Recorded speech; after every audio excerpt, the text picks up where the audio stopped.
بعض اوقات مرد بیوی کے جائز حق پورے نہیں کرتا اور جو اخراجات ہیں وہ نہیں دیتا،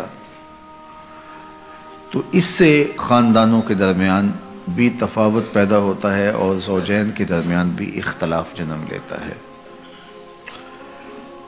اگر شوہر مفلوک الحال ہے تو پھر بات اور ہے، اور اگر وہ صاحب استطاعت ہے،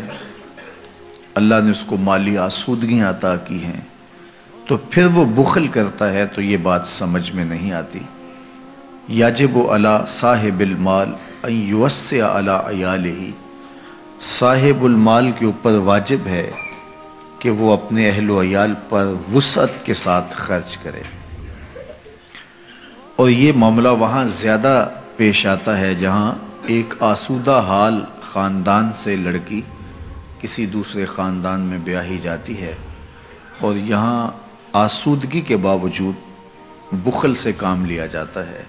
تو پھر تناؤ پیدا ہوتا ہے اور لڑائی بڑھ جائے تو نوبت طلاق تک بھی پہنچ جاتی ہے۔ دوسری بات یہ کہ جب ہم رشتے طے کر رہے ہوتے ہیں تو ایک دوسرے پر بھرم رکھتے ہیں، جس سے یہ لگ رہا ہوتا ہے کہ یہ بہت سارے صاحب استطاعت ہے۔ جب رشتہ کی بات چل رہی ہوتی ہے تو اس وقت وسعت سے خرچ کر رہے ہوتے ہیں، اور پھر اس کے بعد جب خاتون گھر آ جاتی ہے تو پھر حقیقی چہرہ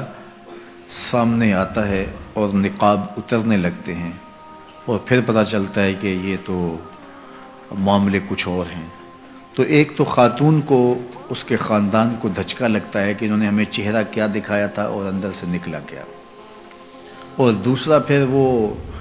مزید بخل سے جب کام لیتے ہیں تو پھر لڑائی کی نوبت آتی ہے۔ تو میرا خیال ہے کہ جب بھی رشتہ طے کیا جائے تو ساری صورتحال فریقین کے سامنے ہونی چاہیے، تاکہ وہ اپنی مرضی کے مطابق فیصلہ کریں، اور شریعت نے جو ہمیں کف برابری کا کہا ہے تو اس کی حکمت بھی یہی ہے۔ جب خاندان برابر کا ہوگا تو اس کا نباہ ہونا ممکن ہے۔ دونوں کے جب معاشرتی مقام میں فرق ہوگا تو اگر بیوی فائق ہے تو وہ شوہر کو غلام بنانے کی کوشش میں لگ جائے گی اور اپنے ماں باپ کی دولت و ثروت کی بنیاد پر اس کو نیچا دکھانے کی کوشش کرے گی، اور مرد کی فطرت میں یہ ہے نہیں ہے تو لڑائی پیدا ہوگی۔ اور اگر عورت غریب خاندان سے ہے اور شوہر غیر معمولی امیر ہے تو پھر وہ اپنے سسرالیوں کے ساتھ رویہ اور انداز کا رکھے گا، اور بیوی کے ساتھ بھی اس کا رویہ اور طرح کا ہوگا کہ یہ میرے مرہون منت ہے، تو پھر اس کا نتیجہ یہ ہوگا کہ بودھ بڑھتا چلا جائے گا اور خاندان ٹوٹ جائیں گے۔ اس لیے اپنے جیسے لوگ ہی تلاش کرنے چاہیے تاکہ یہ بودھ درمیان میں نہ ہو۔ اسی طرح جو ہے وہ خاتون انتہائی دیندار ہے اور جو لڑکا ہے وہ انتہائی دنیا دار ہے، یا اس کے برعکس کہ لڑکا انتہائی دیندار ہے اور خاتون انتہائی دنیا دار، تو پھر بھی نبھا نہیں ہوگا۔ خاتون کی آرزو ہوگی کہ میں نقاب میں رہوں، شرعی پردے میں رہوں، اور شوہر کہے گا کہ یہ بے پردہ ہو کہ میرے دوستوں کے ساتھ ملاقات کرے، ہم کھانا کھانے جائیں اور ہم پارک میں ٹہلیں، اور عورت کا حیا اس کی شرم مانے ہوگی، تو اس سے تناؤ پیدا ہوگا۔ اور اسی طرح اس کے برعکس کہ عورت اگر جو ہے وہ کھلے ڈلے ماحول سے آئی ہے